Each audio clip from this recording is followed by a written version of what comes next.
There's a particular kind of investor that loses money slowly enough that they never notice the moment it started. Not a crash, not a headline, just this decade of small, reasonable sounding adjustments, each one shaving a fraction of the return, until the portfolio they used to fund a retirement is barely funding itself. That is what happened to the British landlords.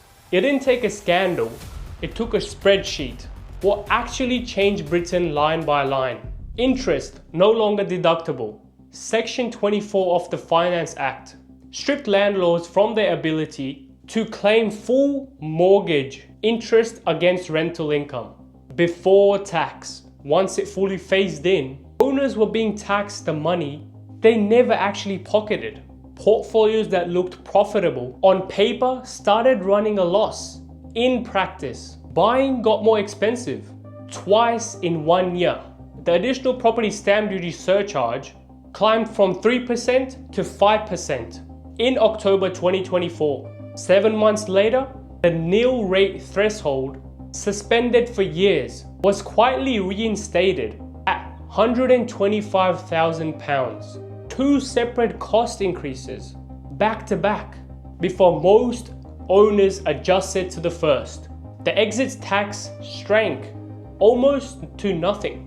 The capital gains exemption sat at £12,300 not long ago. It now sits at £3,000. A cut of more than 3/4, and multiple dwellings relief. The planning tool portfolio buyers relied on was scrapped entirely in the same period. A whole asset class reclassified overnight. Furnished holiday lets ran on their own. More favorable tax implementations for years. In April 2025, that regime was abolished with no transition window. Every holiday let owner in the country woke up taxed like a residential landlord.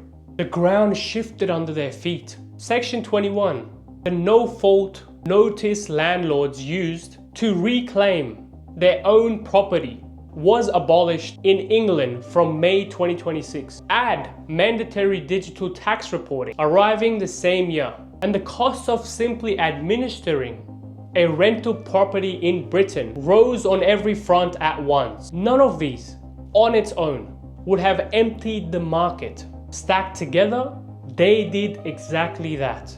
Investors sold down, small landlords walked away, and retail supply tightened at precisely the moment renters were told things will get easier. That is what happens when a government keeps pulling the same lever, expecting a different outcome each time. It was never one decision, it was a direction. Australia's budget on 12th May 2026 didn't copy Britain's method by accident. It landed on the same direction of travel, just starting from a different point on the map. Negative gearing has been withdrawn from established properties purchased after the budget night. Quarantine to new builds from 1st of July 2027. The same instinct that killed mortgage interest relief in Britain wearing an Australian accent. The 50% capital gains tax discount is being swapped for a cost-based indexation and a 30% floor on net gains. A different mechanism, the same destination.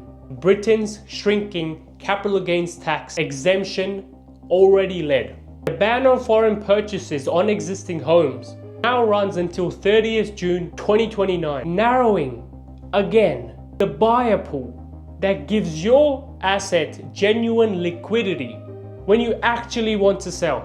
Britain took roughly a decade to go from the first restriction to the last. Australia just written its own chapter. The question isn't whether the direction is the same, the question is how much runway is left before the rest of the chapters arrive. What the numbers actually look like once you settle down. Here's the part worth sitting with. Investors who got out the British property early didn't do it out of panic. They did it because they ran the numbers. The ones who stayed and hoped each individual change down, telling themselves the next one wouldn't matter either. A market built for the opposite outcome. While Britain tightened and Australia is following along, Dubai spent the same decade building a framework that runs in the other direction entirely. No capital gains tax at any point, under any circumstances. No income tax on rental yields. What your asset earns, you keep entirely. No mortgage interest disallowance, because gross rental yields are 7 to 9%, which means the case doesn't need leverage on a tax break to stand up on its own. Full foreign freehold ownership with no investor surcharge, stacked on top of the purchase price. A golden visa pathway that turns the acquisition into renewable residency for you and your family. Not just a line on a balance sheet.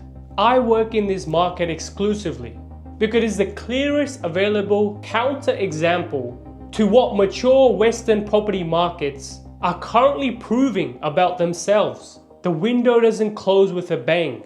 I'm not telling you to panic. I'm telling you to be honest about the pattern in front of you. Britain's decline played out. Over roughly 10 years, Australia just passed its opening measure. You're not late to this conversation, but you're not early either. And the gap between those two positions closed faster than expected. Dubai's growth is underpinned by real population inflow, sustainable infrastructure spend, and a government whose whole economic model depends on attracting the exact capital that the Britain and Australian government are pushing away. That's not a coincidence working in your favor. It's a structural alignment. My work is built around exactly that shift, walking Australian-based clients through which Dubai asset actually fits their numbers, not just their curiosity. For some, that's a straightforward cash flowing asset. For others, a golden visa qualifying unit in a flagship development like the heart of Europe, where the residency comes attached to the return. Every British landlord I speak to with now says some version of the same thing. They wish someone had shown them the alternative while the choice was still available. You still have the choice. Reach out and let's have the conversation while the window is still open. Not in 10 years, once it looks the way Britain's does now. Jay, Harmony Heights.